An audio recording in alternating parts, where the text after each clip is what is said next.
আসসালামু আলাইকুম বন্ধুরা, কেমন আছেন সবাই? আশা করি যে যেখানে আছেন সবাই ভালো আছেন। বন্ধুরা, আজকের ভিডিওতে আমরা দেখব 3 রুমের একটি অসাধারণ বাড়ির ডিজাইন।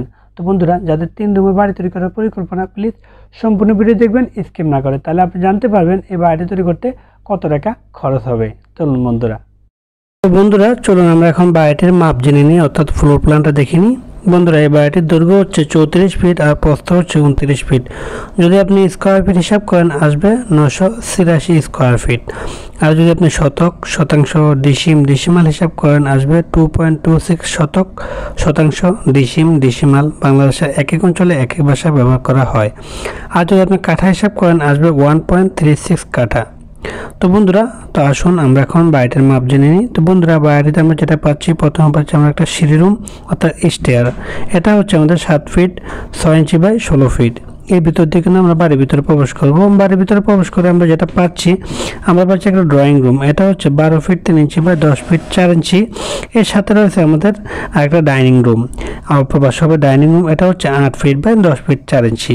বন্ধুরা, তারপরে রয়েছে আমাদের এখানে একটা কিচেনটি হচ্ছে 7 ফিট 4 ইঞ্চি বাই 10 ফিট 9 ইঞ্চি। তারপর রয়েছে আমাদের একটা সি বেডরুম। এটা হচ্ছে 12 ফিট 6 ইঞ্চি বাই 11 ফিট। এই সি বেডরুমের সাথে রয়েছে একটা ব্যালকনি 12 ফিট 10 ইঞ্চি বাই 3 ফিট 7 ইঞ্চি। তো বন্ধুরা, আমরা তারপর পাচ্ছি ড্রয়িং রুমের সাথে একটা কমন টয়লেট। আমরা পাচ্ছি একটা কমন টয়লেট 7 ফিট 6 ইঞ্চি বাই 5 ফিট 4 ইঞ্চি। তারপর পাচ্ছি আমরা একটা সি বেডরুম। এটা হচ্ছে 11 ফিট 4 ইঞ্চি বাই 11 ফিট। তারপর রয়েছে বন্ধুরা আমাদের আর একটা সি বেডরুম। এটা হচ্ছে 12 ফিট বাই 12 ফিট। এর সাথে রয়েছে একটা টয়লেট। বন্ধুরা, এটা হচ্ছে সবাই ইউজ করতে পারবে, এটাও কমন টয়লেট। তো বন্ধুরা, খুবই অসাধারণ একটি বাড়ি, খুবই সুন্দর একটি বাড়ি। তো বন্ধুরা, এই বাড়িটি যদি আপনি পুরো প্ল্যানটা চান, অর্থাৎ এই বাড়িটি 2তলা 3তলা করতে চাইলে পুরো প্ল্যানটা অবশ্যই আপনার প্রয়োজন। তো এই ক্ষেত্রে স্ক্রিনে লেখা নাম্বারে আমাদের সাথে যোগাযোগ করবেন। বাড়িটির পুরো ড্রয়িংটা আমরা করে থাকি এবং বাংলাদেশের সব জেলায় আমরা বাড়ির ড্রয়িং করে থাকি।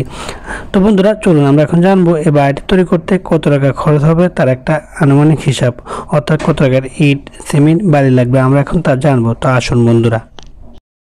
বাড়িটি 3তলা ফাউন্ডেশন দিয়ে 1তলা তৈরির খরচ 5 ইঞ্চি গাঁথনিতে ইট লাগে 11,610 পিস। দাম আসতেছে 1,16,100 টাকা প্রতি পিস। ইটের দাম যদি হয় 10 টাকা। 10 ইঞ্চি গাঁথনিতে ইট লাগে 7,560 পিস। দাম আসতেছে 75,600 টাকা।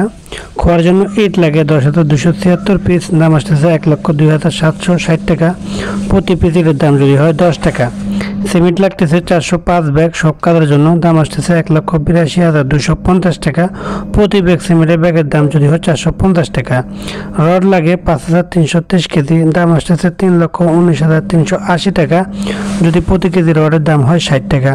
আপনার অঞ্চলে আপনি আরও কমেও পাবেন, অর্থাৎ 58 টাকা 59 টাকা দরেও পাবেন। যদি খুচরা কিনেন এক্ষেত্রে আপনাকে 60 টাকা 62 টাকা দরে কিনতে হবে।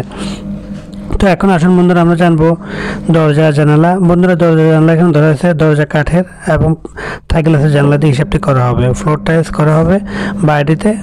তো আমরা এখন আসুন জানবো দরজা জানালা এবং ইলেকট্রিক প্লাম্বিং সহ অন্যান্য কাজের জন্য কত টাকা খরচ হবে বাড়ি তৈরি করতে। তো আসুন বন্ধুরা। বালি লাগে সব কাজের জন্য 42,260 টাকা। মাটি কাটার খরচ, মাটি কাটতে হবে আপনাকে 23,664 টাকার। দরজা ধরা হয়েছে 6টি। দাম আসতেছে 1,40,000 টাকা যদি কাঠের দরজা দেন। জানলা ধরা হয়েছে 6টি। দাম আসতেছে 48,000 টাকা যদি থাইগ্লাসের জানলা দেন।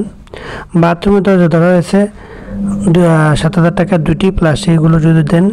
সিঁড়ি রেলিং ধরা হয়েছে 35,000 টাকা যদি আপনি এসএস দিয়ে দেন, যদি কাঠ দিয়ে দেন এক্ষেত্রে কিন্তু আরও বেশিও লাগতে পারে। ইলেকট্রিক ওয়ারিং লাগতেছে আমাদের বাড়িতে 49,224 টাকার। ভালো মানের ইলেকট্রিক ওয়ারিং করলে ফিটিং অর্থাৎ বাথরুম ফিটিংগুলো লাগতেছে 39,440 টাকা। বাথরুমের টাইলস যদি করেন তার এক্ষেত্রে আপনার খরচ হবে প্রায় 50,000 টাকা, আরও বেশি লাগতে পারে ভালো মানের দিলে। মিস্ত্রির খরচ লাগবে 2,26,780 টাকা যদি প্রতি স্কোয়ার ফিট 230 টাকা ধরে হয়। আপনার অঞ্চলে 230, 240, 250 টাকাও হতে পারে। রুম টাইলস যদি করেন তাহলে এক্ষেত্রে লাগবে 1,23,250 টাকা। রং লাগতেছে আমাদের 54,230 টাকা। অন্যান্য খরচ ধরা হয়েছে বন্ধুরা এখানে। বাড়িটি ড্রয়িং ডিজাইন যদি আপনি ইঞ্জিনিয়ার দিয়ে করেন এক্ষেত্রে খরচ আছে মালামাল আনা নেওয়া, এই খরচগুলো এখানে ধরা হয়েছে 49,930 টাকা। তো বন্ধুরা, তাহলে মোট বাড়ি তৈরি করতে আমাদের কত টাকা খরচ হচ্ছে? মোট বাড়ি তৈরি করতে আমাদের খরচ হবে 39,098 টাকা। এখানে প্রতি স্কোয়ার ফিটের খরচ পড়েছে 1763 টাকা করে। তো বন্ধুরা আপনারা এক্ষেত্রে 18 লক্ষ বা 20 লক্ষ টাকা লেগে যেতে পারে এই বাড়ি তৈরি করতে, ভালো মানের যদি আপনি ম্যাটেরিয়াল দিয়ে বাড়ি তৈরি করেন। তো আমি আশা করি এই খরচের ভিতরে আপনি বাড়িটি তৈরি করতে পারবেন। তো বন্ধুরা, যদি আমার ভিডিওটি ভালো লাগে অবশ্যই ভিডিওটি বেশি বেশি শেয়ার করবেন আপনার বন্ধুদের মাঝে, এবং যদি আপনি এখনও সাবস্ক্রাইব না করে থাকেন প্লিজ সাবস্ক্রাইব করে যুক্ত হয়ে যান এই চ্যানেলের সাথে। তো বন্ধুরা, আপনাদের সুস্বাস্থ্য কামনা করে আজকে এখানে শেষ করছি। সবাই ভালো থাকবেন, সুস্থ থাকবেন, নিরাপদে থাকবেন। আসসালামু আলাইকুম।